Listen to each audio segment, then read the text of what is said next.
Hola, ¿qué tal, amigas, amigos televidentes en Extra Plus? Un gusto saludarles, darles la bienvenida a esta edición de Adelante Nicaragua.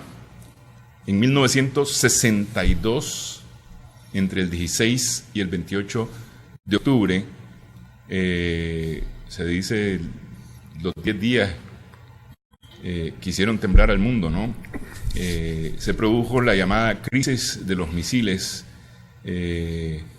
durante los gobiernos de los presidentes Fidel Castro en Cuba, Nikita Khrushchev en la Unión Soviética y John F. Kennedy en los Estados Unidos. Se produce cuando la Unión Soviética y Cuba acuerdan la instalación de misiles de corto alcance soviético en territorio cubano. Pero hay bastante más detrás de esa historia, es decir, porque los Estados Unidos protestan y reaccionan ante la presencia de estos misiles, evidentemente, imagínense ustedes, a 90 millas el punto más cercano de Estados Unidos y la isla cubana, y protestan, por supuesto, brincan y suceden una serie de eventos increyendo que llevaron al mundo prácticamente a un enfrentamiento nuclear. Para hablar un poco sobre este tema está con nosotros Manuel Espinosa Jarquín, analista de asuntos internacionales, asuntos geopolíticos, para hablar sobre esta llamada crisis de los misiles. ¿Cómo estás? Muchas gracias, Manuel, siempre por invitarme a tu programa. La verdad es que este tema, que tiene una relevancia histórica, sería interesante extrapolarlo con algunos elementos de la coyuntura que vive el sistema internacional. Y de paso hemos encontrado una viabilidad de que muchos de los programas que hemos hecho aquí en tu programa nos ha servido para unos cursos y diplomados que hemos hecho de análisis estratégico, de algunas cosas de las que hemos hecho referencia y disparando al futuro las hemos acertado. Entonces, los participantes de estos cursos ya tienen un instrumento, una herramienta. No acertés ahorita ningún enfrentamiento nuclear. No.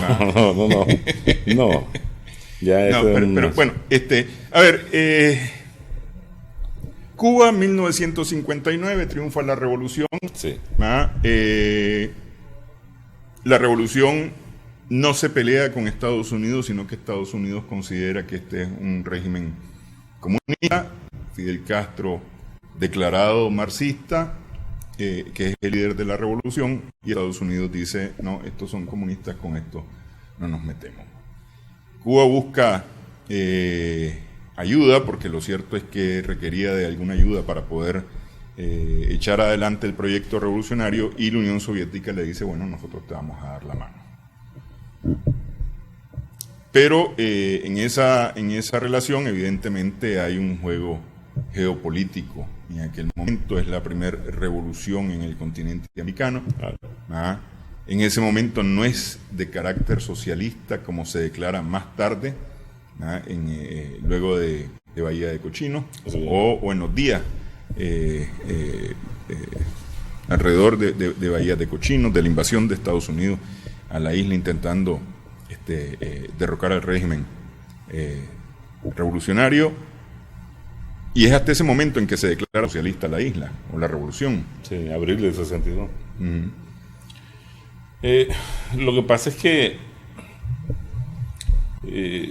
Cuba nunca deseó tener unas relaciones hostiles con los Estados Unidos.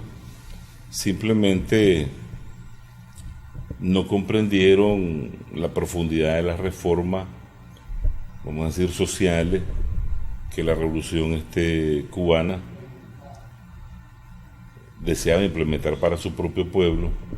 Acordate que Cuba para los norteamericanos era un curorto, un espacio donde ir a relajarse, sí, ¿verdad?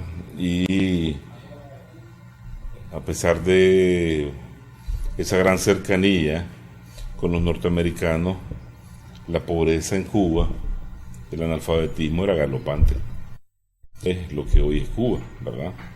Entonces, muchas medidas de corte socioeconómica dentro de la isla no le parecieron a los norteamericanos. Muchas acciones de confiscación no le parecieron y comenzaron a radicalizar su política hacia la isla.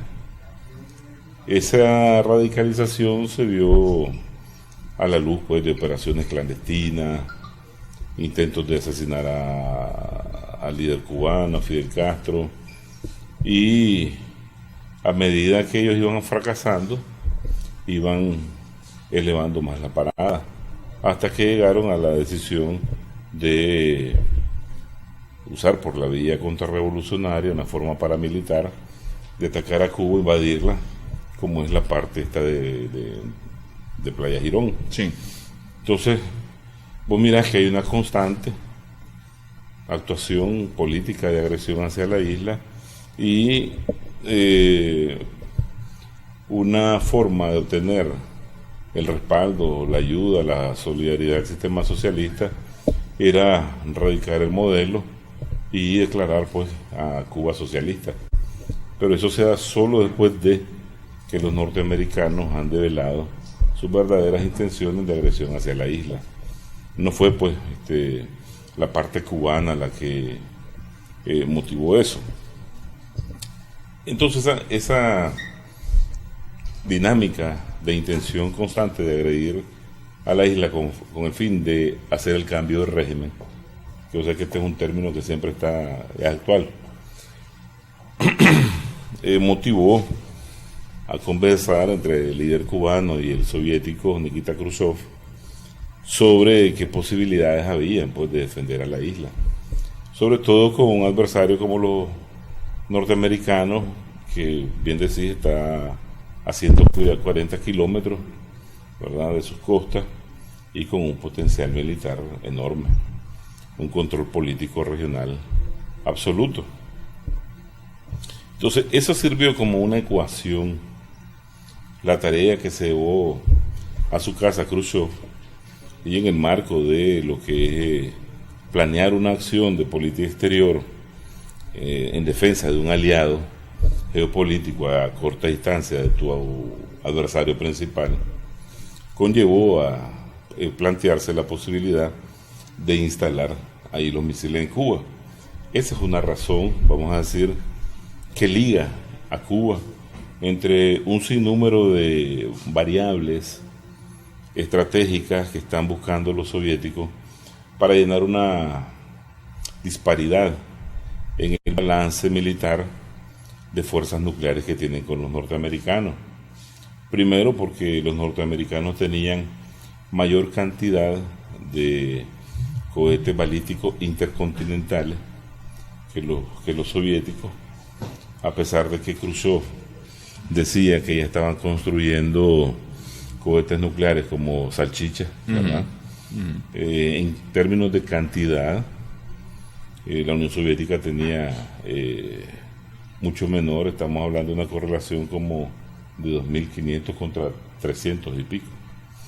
Pero además de eso, la ventaja de asestar el primer golpe que tenían los norteamericanos con los cohetes tipo Júpiter que tenía instalado en Turquía y en Italia, producto de una doctrina de acorralamiento nuclear, de cerco nuclear alrededor de la Unión Soviética, tenía completa desventaja a la Unión Soviética. La Unión Soviética no tenía en China misiles. No, la Unión Soviética estaba dándose la tarea de reconstruir económicamente a China. China en aquel entonces eran como 650 millones, no los 1.400 que hoy conocemos. Y producto de ese desbalance de poder militar nuclear, Cuba aparece como una de las joyas de la corona, tan cerca de los Estados Unidos, que por lo menos le permite en tantos minutos alcanzar la costa este norteamericana, donde está ubicado todo el sistema gubernamental, político.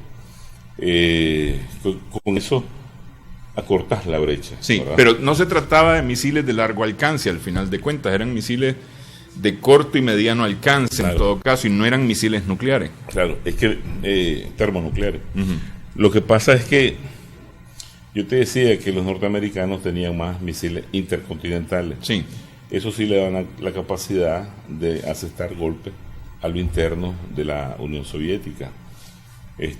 Sin embargo, la poca cantidad que tenían los soviéticos no le permitían alcanzar el suelo norteamericano.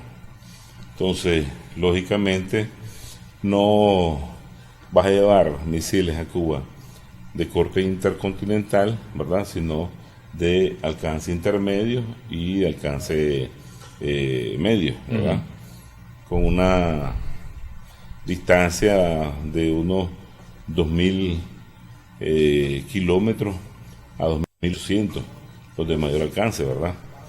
Y es así que logran conciliar en Cuba la posibilidad de aminorar esa brecha. Brecha en cantidad, ¿verdad? Brecha en capacidad de alcance y brecha en cuanto a dar el primer golpe. Porque en aquel entonces mucho importaba también la distancia que te permitiera dar el golpe rápido. Uh-huh. Entonces los soviéticos no tenían la suficiente cantidad de submarinos nucleares, no tenían bases donde esos submarinos pudieran estacionarse y cambiar de tripulación, no tenían ese cerco habilitado como lo tenían los norteamericanos. Entonces ellos ya habían hecho muchos planes de si se podía situar en Groenlandia, en el Ártico, en el estrecho de Bering, ahí frente a Alaska, para ver cómo maximizaban la distancia, la acercaban y hacer efectivo ese alcance al territorio norteamericano. Uh-huh. Entonces Cuba vino a servir en ese momento para llenar ese vacío de disparidad, ¿verdad?, en los términos que te decía, y lograr defender en términos reales a Cuba. Pero realmente iba a ser iba a lograr ese objetivo de defensa del territorio cubano. ¿Y lo logró? Porque al final de cuentas, a ver, los ataques de Estados Unidos a Cuba eran básicamente a través de embarcaciones, a través de algunas aeronaves que violaban el espacio aéreo cubano, las incursiones, bueno, evidentemente por mar para poder meter gente a la isla, ¿no? Los misiles lograban detener ese tipo de actividad norteamericana. Yo creo que los misiles juegan un papel de ablandamiento psicológico. Lógicamente no va a detener una operación clandestina como las más de 400 y pico que implementó la CIA para asesinar al presidente Fidel Castro, ¿verdad? O algún sabotaje económico. Ya ese es otro tipo de guerra. Cuba no iba a poder defenderse de una invasión norteamericana, sobre todo al estilo como a ellos le gusta hacer. Te crean una organización, ¿verdad?, como el TIAR, hacen el coro, hacen la excusa y luego se lanzan, que vos lo mirás hoy, ¿verdad? Porque además de eso, Cuba estaba sola. Cuba estaba sola en ese entonces, a 3 años de haber triunfado, no tenía ningún tipo de respaldo político continental como ahora goza Venezuela, como gozó la revolución nicaragüense en los 80, y entonces la medida ya no tiene que ser un tanto política, tampoco tiene que ser un tanto militar. Para ese tipo de operaciones, vamos a decir clandestinas paramilitares, pues estaban los servicios secretos especiales cubanos que la iban a enfrentar según la metodología, pues, de ese tipo de guerra, ¿ya? Y lo que había es que torcerle de alguna manera a los norteamericanos su ímpetu agresivo hacia Cuba, y fue con la toma de decisión mutua de instalar ahí esos misiles. Porque es decir, en abril de ese mismo año, es decir, meses antes, 6 meses antes, 7 meses antes, que se produce el intento de invasión en Playa Girón, en Bahía de Cochino.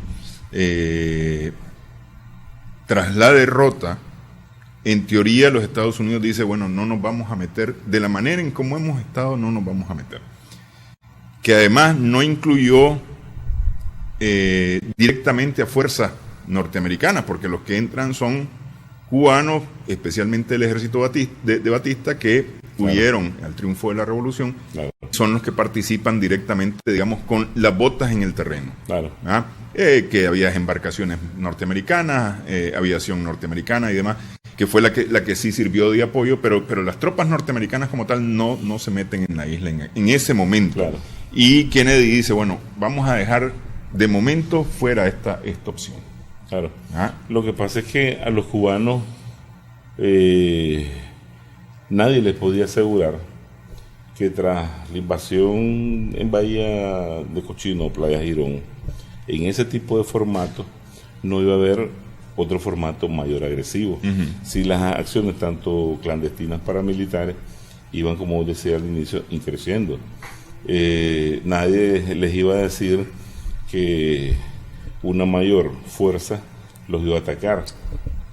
Que en ese momento Kennedy no le cree, ¿verdad?, a los de la CIA, que en ese momento Kennedy niega el apoyo aéreo a la invasión contrarrevolucionaria, es, como te diría, un tanto producto de la forma de pensamiento estadista.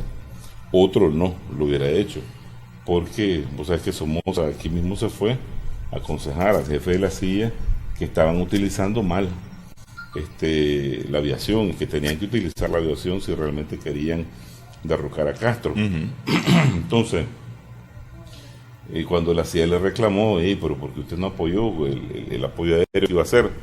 Le digo, porque ustedes me mintieron, ustedes dijeron de que pues la gente iba a estar con los brazos abiertos, esperando a los contrarrevolucionarios, pues a los invasores. Entonces, y después de Kennedy, ¿quién iba a venir? Se iba a comportar a la altura de la actuación de Kennedy. Entonces eso es un incierto. Ya no podían ellos quedarse a la espera de cómo se iban a comportar los norteamericanos. O sea, de una manera tan suave inicial, o iban a dar un golpe demoledor. Bueno, pero suave es relativo, porque lo cierto es que, es decir, el presidente Kennedy sí aprueba una serie de acciones de los Estados Unidos para derrocar al gobierno. 36 acciones clandestinas. O sea, el plan inicial, secreto, nuevamente se va a desarrollar en 36 tipos de operaciones muy complejas. Ok. De una u otra forma, Cuba da de repente la impresión que se convierte en un peón en el ajedrez entre la Unión Soviética y los Estados Unidos. Especialmente cuando la Unión Soviética negocia con los Estados Unidos la base militar en Turquía, versus los misiles en Cuba. Y se toman medidas en aquel sentido. Como que Cuba quedó vestida y alborotada, se diría en buen nicaragüense. Hablemos sobre eso al regresar al regresar de una pausa en Adelante Nicaragua. Estamos con Manuel Espinosa Jarquín.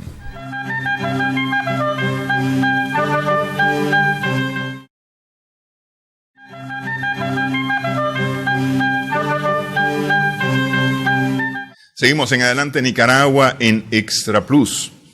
¿Fue Cuba un peón para el juego geopolítico entre Estados Unidos y la Unión Soviética?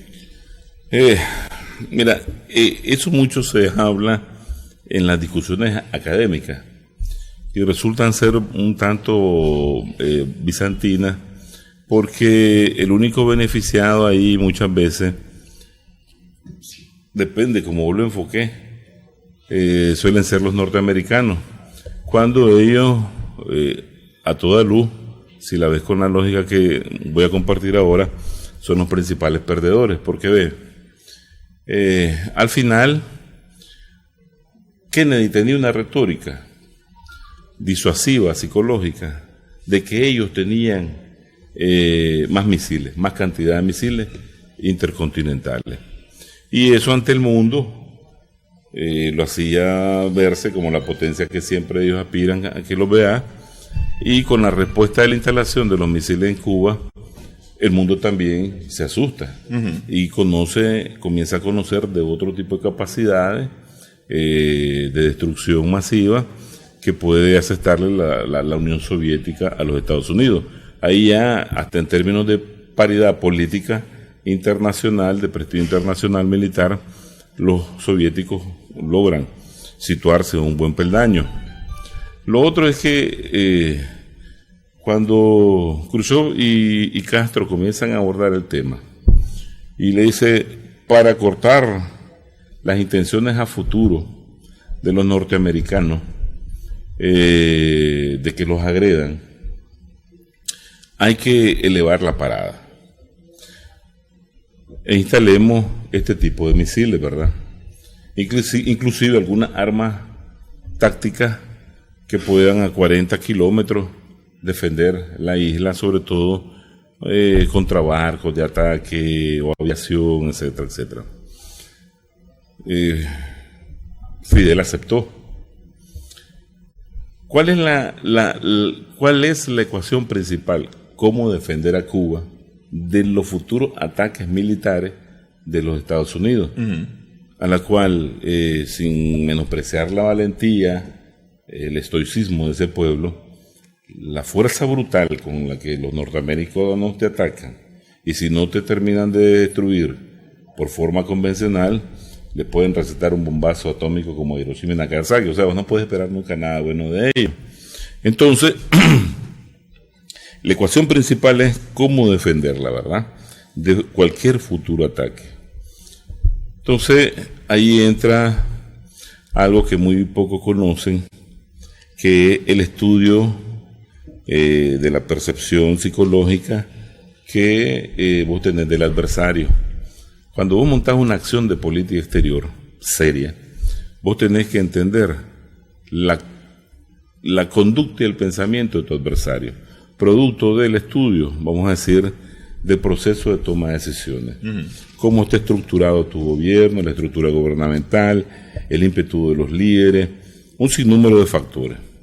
Entonces, basado en eso, entendiendo, por ejemplo, que muchas veces al gobierno norteamericano, los soviéticos le han metido varias medidas activas de influenciamiento que los hace, producto de la medida activa, reaccionar tal y como vos querés, ¿verdad?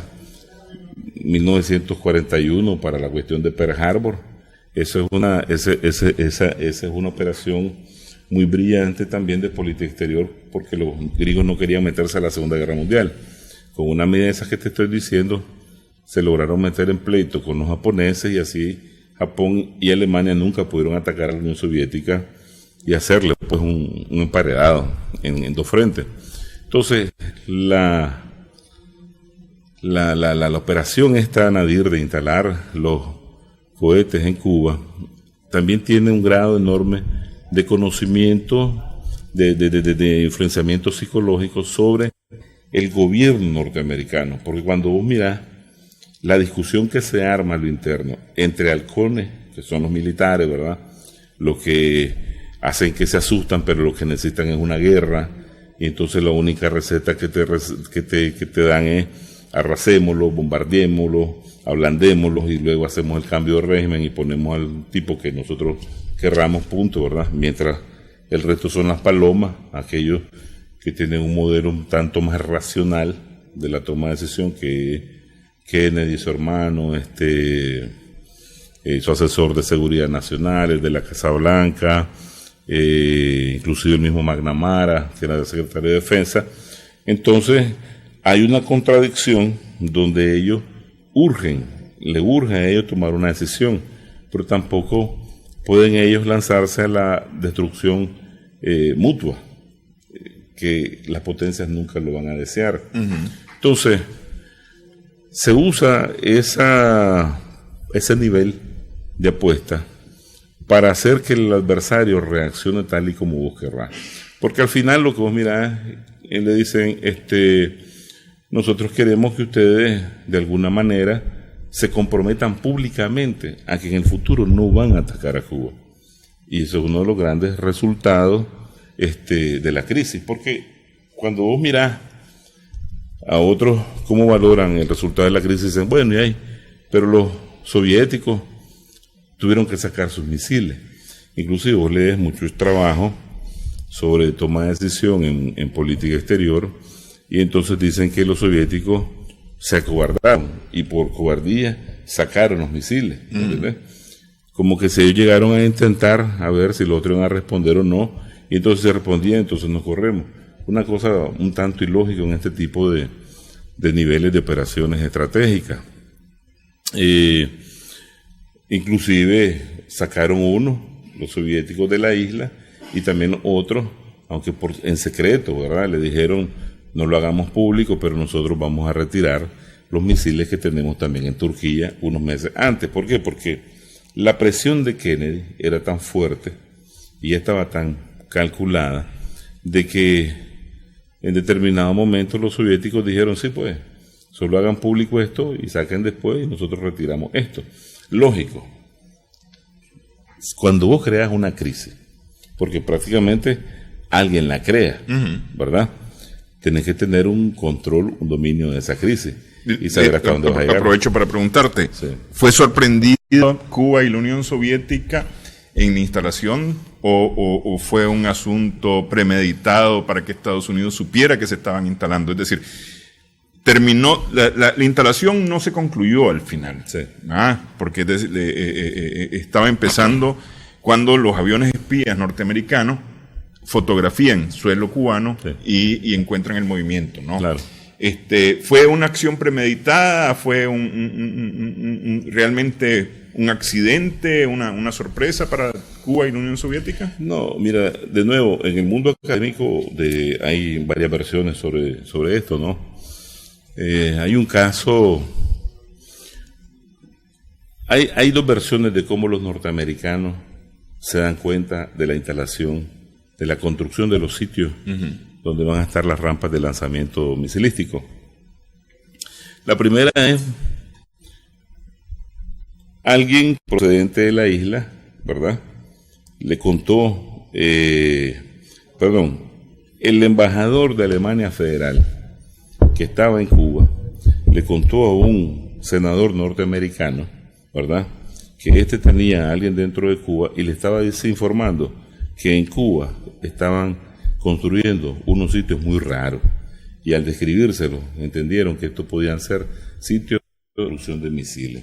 Este senador en agosto le hizo la campaña republicano en contra Kennedy, como ya se avecinaban elecciones, y lo acusó de estar escondiendo instalaciones secretas nucleares de los soviéticos en Cuba. A esta versión hay otra. Como la CIA siempre va informando a unos y a otros que van a ser candidatos presidenciales sobre muchas cosas, y ellos muchos tratan de tener cierto grado en esta información previa que ellos dan, para que si resultaste ganador, te acordás que ellos te suministraron información. Entendían que era la CIA la que se lo estaba suministrando a este senador, y no tal versión pues del embajador de Alemania Federal y la fuente que tenía allí en Cuba.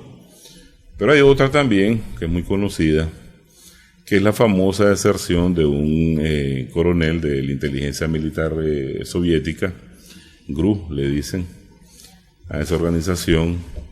Este coronel de apellido Penkovsky le daba información a los británicos, y los británicos después a los gringos. Estos confirmaron una fuerza de tarea común para atenderlo.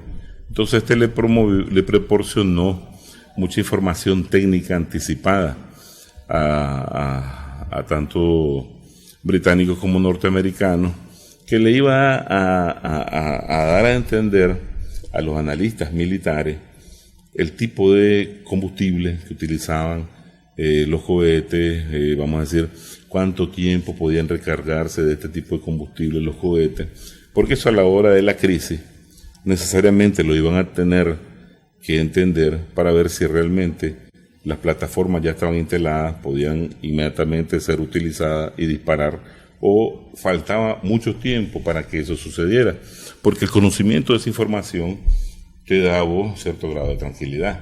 No es lo mismo decir que te están apuntando en la cabeza que aquel apenas se está bolseando para sacar la pistola y comenzar a cargar, ¿ya? Entonces todo este grado de tiempo le permitió a Kennedy y a todo el ExCom, a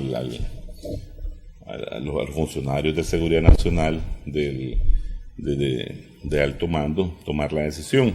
Entonces, cuando Penkovsky les dice y les insinúa que ya deben de haber misiles en Cuba, esa es la señal que despierta y hace que ordenen a estos aviones U-2 sobrevolar la isla, y en el vuelo de reconocimiento pues descubren varias instalaciones, y que después los analistas militares van a entender que estas instalaciones pues son muy parecidas a otras que ellos han encontrado en el suelo soviético, ¿verdad? Y ahí es donde aparece la alerta. Pero hay otra versión todavía mayor. Se dice que este coronel, que era un doble agente, lo utilizaron para suministrar ese tipo de información, con muchos propósitos, inclusive que él soltara eso en tiempo y forma cuando los norteamericanos se debían de enterar, porque si usted fija, en julio apenas Castro y Khrushchev toman la decisión. En agosto comienzan a llegar los primeros, vamos a decir, especialistas a reconocer los sitios, y luego todo el enmascaramiento del suministro de ese tipo de cohetes. Comienzan a entrar en septiembre, ¿verdad? A un mes antes, si vos querés, de que eso se conozca. Entonces, muchos de los lugares no son camuflados como se debería de ser. Entonces, muchos especialistas académicos te dicen de que prácticamente los soviéticos te pusieron algo que en tiempo y forma vos tenías que ver para que vos te asustaras, ¿ya? Es como, ¿has visto esos memes? Que estás sentado tranquilo y alguien te tira algo y te tienes que asustar. Entonces, en ese momento de susto, vos no vas a reaccionar de la manera más coherente. Para el 16 de octubre, que es cuando se da la alerta acerca de la presencia de los misiles, estos no están operativos todavía. Nunca llegaron a estar operativos. No, nunca. Y eso fue lo importante que le ayudó a tomar la decisión, porque lo vieron, entendieron el grado de alcance, ¿verdad? Esos misiles, entendieron inclusive el nivel de impacto, el grado de error, qué cantidad o qué poblaciones podían ser afectadas, pero entendieron que no era ya, ¿verdad? Sin embargo, para meterle más carga al asunto, más presión, los soviéticos comenzaron a aligerar la construcción y la instalación de la rampa, porque vos no negociás con advertencia, vos negociás con pistola en mano, pues. Esto tiene que ver mucho en el estudio, eso es un tema que se desconoce, la psicología en la política exterior, ¿verdad? El estudio de la psicología del adversario en la política exterior. Entonces, al final, vos sabés que hubo momentos de mucha presión donde Khrushchev, en lo personal, cuando yo releo todo esto, me da una tanta gracia porque hay mensajes que mira que son muy emocionales, y entonces los analistas que están al otro lado dicen, no, mire, esto lo escribió él muy lleno de emoción, parece que está solo, o parece que tiene mucha presión sobre él de los halcones soviéticos, o de repente hay otro telex que es muy duro, ¿verdad? Como que es inflexible, y entonces como que se vamos a ir a la guerra, vamos a ir a la guerra. Todo eso le mete caldo a ese fogón, y al final, pues ambos tienen que bajar el grado, porque hay otro momento. Te dicen, no, es que ellos perdieron, dice, porque sacaron, los norteamericanos los obligaron, dice, a sacar hasta unos aviones Il-18.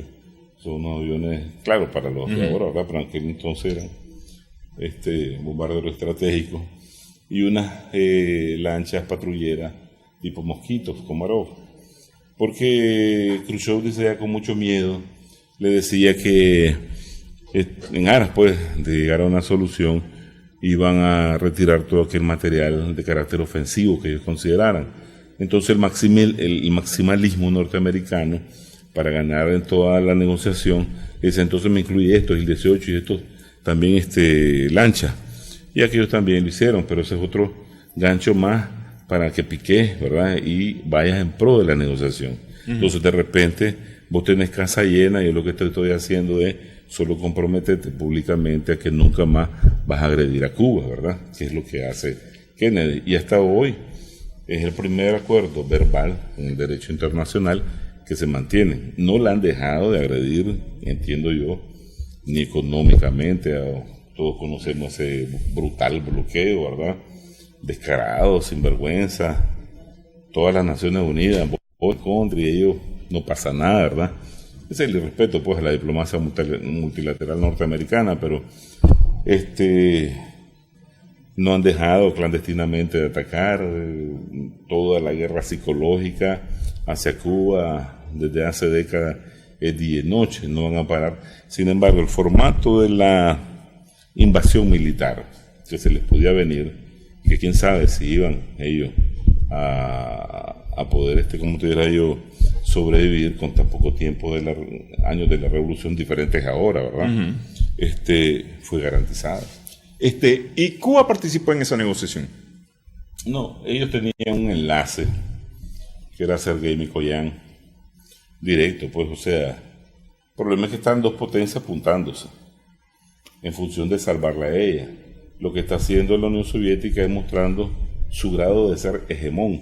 Hegemón, yo te decía el otro día, es un concepto que te dice que es una potencia que le permite garantizar la seguridad de su aliado.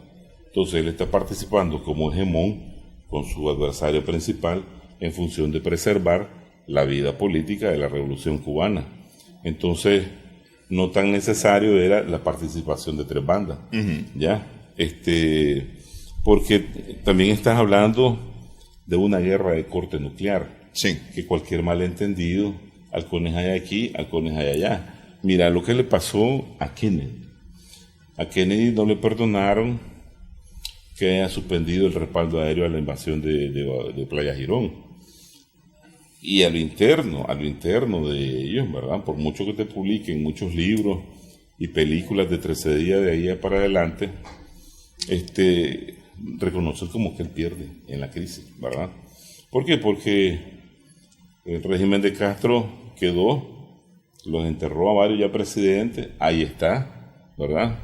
Tienen relaciones igual con los rusos ahora, antes con toda la Unión Soviética. Hasta el final de la Unión Soviética no hubo tal cambio ni de modelo ni de régimen. El modelo más bien se empoderó y aquellos perdieron un enclave geopolítico, ¿verdad?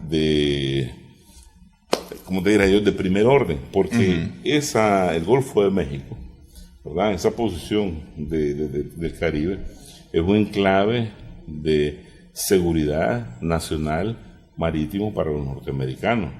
Es más, la doctrina geopolítica naval de los norteamericanos está muy fundamentada en el estudio de la importancia de ese acceso. Como Europa siempre ocupaba esa parte para poder penetrar a los Estados Unidos, entonces eso adquiere un carácter doctrinario, le conocen como el Mare Nostrum. Entonces se las arrebataron. Cuando vos mirás la forma de la embajada soviética en Cuba, es de un puñal, o sea, un símbolo geopolítico, o sea, algún enclave en un espacio político del primer adversario. Ok, vamos, hacemos pausa en esta edición de Adelante Nicaragua. Estamos conversando con Manuel Espinosa Jarquín.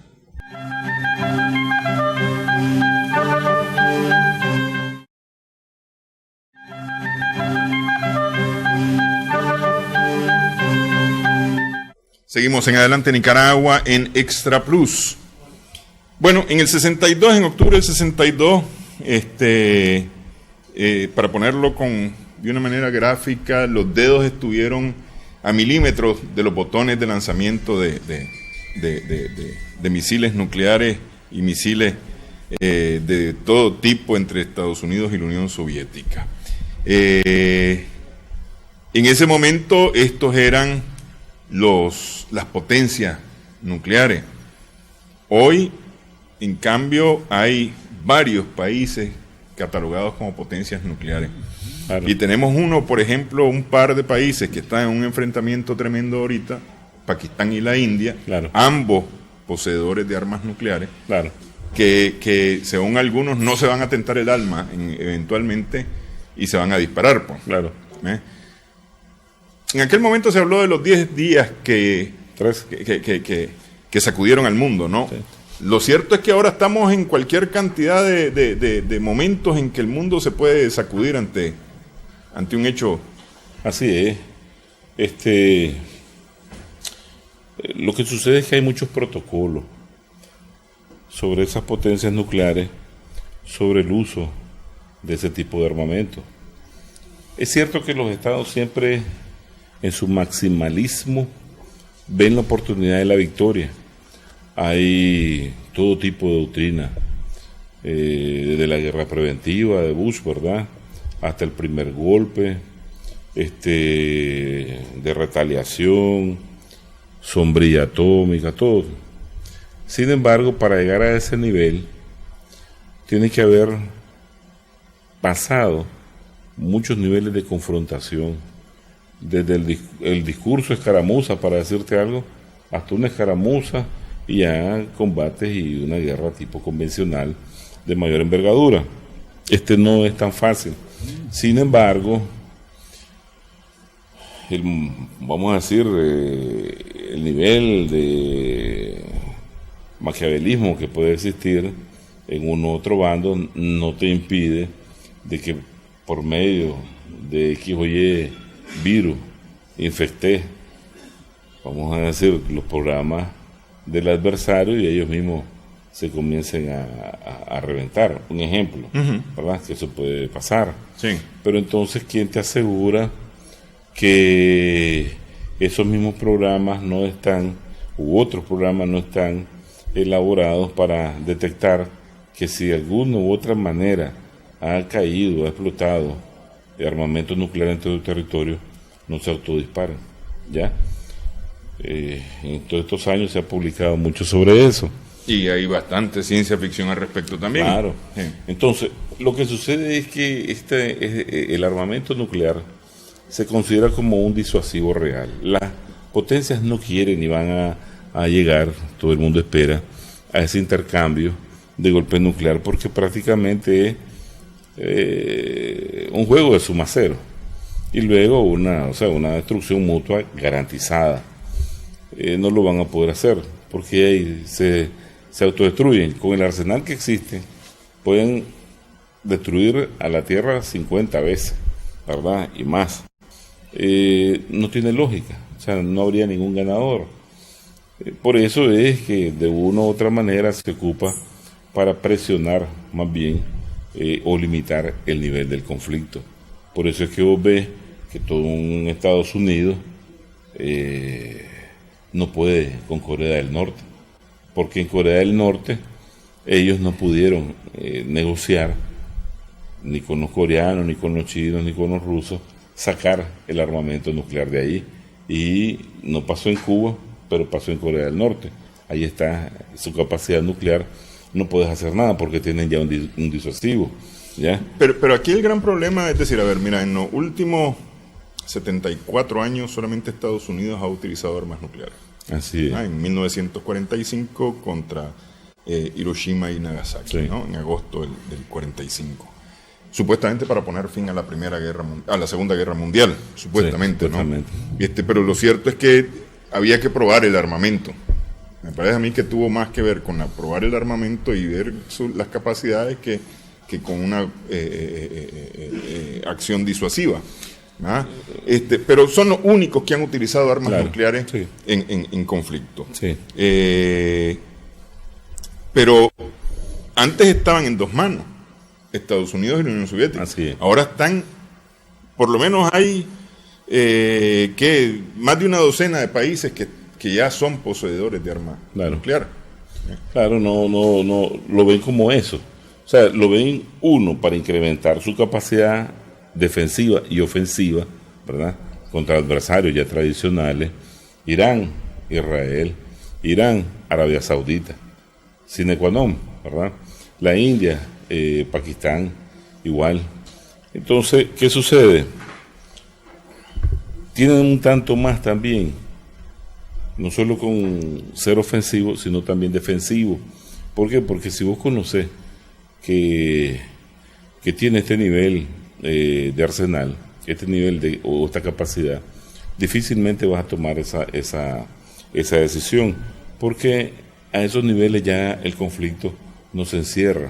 O sea, la expansión de la radiación nuclear no se va a quedar encerrada en la frontera del país que fue atacado. Eso se esparce y precisamente por eso naciones de mayor calibre tratan de establecer normas específicas de que atan de una u otra manera el uso deliberado de este tipo de armamento. Pues no es que lo tengo, me caíste mal, espérame mañana. Yo recuerdo cuando nosotros estudiamos este tipo de asuntos militares de carácter nuclear, había un chiste que dice que está la tropa coheteril nuclear de posta, y esa posta dura de las 2 a las 4 de la mañana que todo el mundo se está durmiendo, y entonces el jefe de turno salió al baño, y como salió el jefe, entonces la tropa se relaja un tanto, y vino uno, entonces le tiró una bota al otro, el otro se capea, pero la bota cae en el tablero. Y entonces en las grandes pantallas, ¿verdad?, comienzan a aparecer un montón de puntitos y puntos, una trayectoria, y entonces en eso regresa el jefe de turno, el coronel, mira el relajo, la pantalla, todo el mundo callado, y dice, y mira la bota encima del tablero, y dice, ¿quién tiró la bota? Nadie, silencio sepulcral. ¿Quién? Dice, tiró la bota. ¿Quién jodido tiró la bota? Volvió a la pantalla y dice, no me importa lo que va a pasar con Australia. Yo quiero saber quién fue el responsable que tiró la bota. O sea, el nivel psicológico que tienen para apretar y apretar y apretar, pues, a veces que sean. Entonces, claro, no es tan así, ¿verdad? Eso, ojalá la humanidad no lo vuelva a conocer como la gran acto criminal que hacen los norteamericanos con los japoneses, y solo por que ellos sabían que de no acabar ellos con Japón, la Unión Soviética ya había avanzado en el lejano oriente, ¿verdad? Y Japón podía caer en las manos de la Unión Soviética. Por eso lo hacen, porque te decía, los japoneses nunca tuvieron la capacidad militar global que pudo haber tenido la Alemania fascista. Ya la Alemania estaba terminada, entonces Japón jamás iba a tener esa capacidad, y ese es la